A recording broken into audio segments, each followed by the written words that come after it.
Tungod sa kapait sa kahimtang sa panahon karon, bawal magkasakit. Bawal magkasakit. Mao kanang ang SED Marketing, ang tighimo sa mga SED marketing products. Karon magadalit kaninyo sa Kasikas sa Panglawas. Kasikas sa Panglawas. Mga galay, son, may adlaw, welcome sa atong pagpanaguban. Ano na po kining atong tulumanon sa SED Marketing. Ang maghatag ninyo og impormasyon kaalam mo kay balo.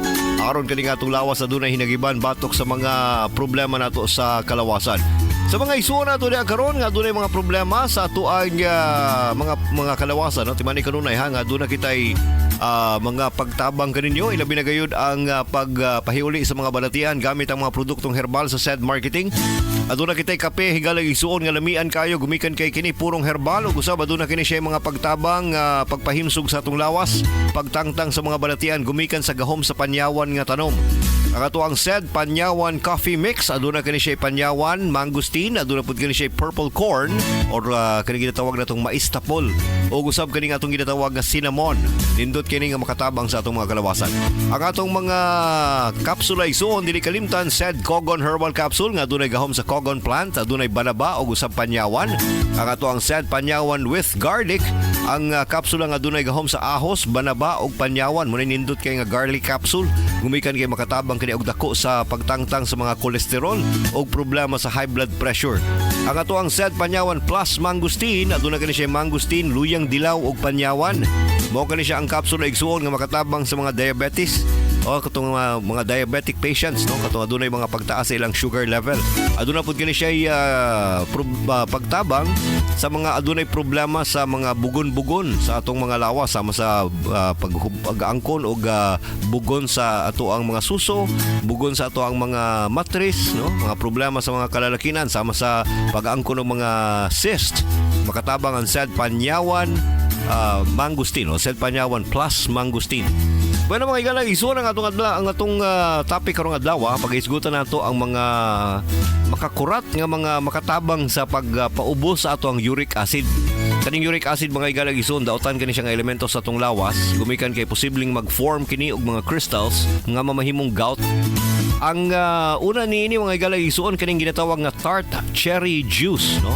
Ang tart cherry juice aduna kani siya antioxidant nga makatabang sa ato ang kalawasan, gumikan kay aduna kini ginatawag nga anthocyanins or cyanins nga makatabang sa pagpaubos sa pagpromote og uric acid.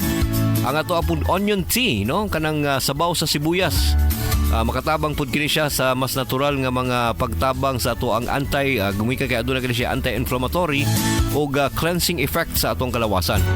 Kani pong ginatawag natong filtered black coffee, kanang walay creamer o walay sugar. Epektibo kini gumikan kay ang caffeine o mga antioxidants nga naa sa kape, makatabang sa pagpaubos sa uric acid production sa atong atay. O usab nga ginapapaspas nini ang pag-ihi nato sa mga uric acid. Kani pong mga skim milk o baka mga low fat nga mga gatas, nato po ni siya pagtabang, gumikan kay aduna kini siya pagtangtang sa uric acid sa lawas, pinaagi sa paghatag og daghang excretion sa ato ang kidneys, no, nga may angkon kini nga protina nga makatabang sa pagtaas sa ato ang purine. Kani pong atong mga whole grains, no, sama sa brown rice o oatmeal, makatabang pud kini siya gumikan sa fiber nga napamatud-an nga maayo kayo nga motabang sa atong mga kalawasan. Kung pananglitan na dunay problema sa uric acid, di man kanunay mga igala isuon nga aduna kitay SED Panyawan Plus Mangustin. Kaning tanan mga igala isuon nga mga akong gisgutan kaganina, naani siya sa mangustin o kaning ato ang mangustin makatabang kini siya sa pagpaubos sa taas nato nga uric acid. Gumikan kay kini siya aduna kini siya mga pagtabang sa atong kalawasan, gumikan sa panyawan, mangustin ug usab kaning luyang dilaw. Munang kung kanunayon nimo kini pag-inom, no, labi na kung ikaw aduna na kay problema sa uric acid, no, mas maayo kay nga kanunayon kini nimo pag-inom 3 times every day aron matabangan ka sa imong problema sa lawas. Timani kanunay nga ang SED Panyawan Plus Mangustin, ang kapsula sa SED Marketing adunay gahom sa mangustin, luyang dilaw ug panyawan. Mapalit na kana karon sa atong mga butika nationwide. Inyong nabati ang atong kasika sa Panglawas. Hatod kanatos maayong kabubuton sa SED Marketing. Ang tigama o tigapudapod sa mga nagunang mga SED Marketing products. Sama sa SED Panyawan Plus, SED Panyawan Garlic Capsule, SED Cogon Herbal Capsule, ug ang SED Liniment Oil. Apil pa ang atong mga SED Celebrity Soap, ang SED Celebrity Kojic Soap, ug SED Celebrity Beauty Soap. Kasikas sa Panglawas. At ang ilang gyapon kini sa sunod nga higayon. Daghang salamat sa inyong pagpaminaw.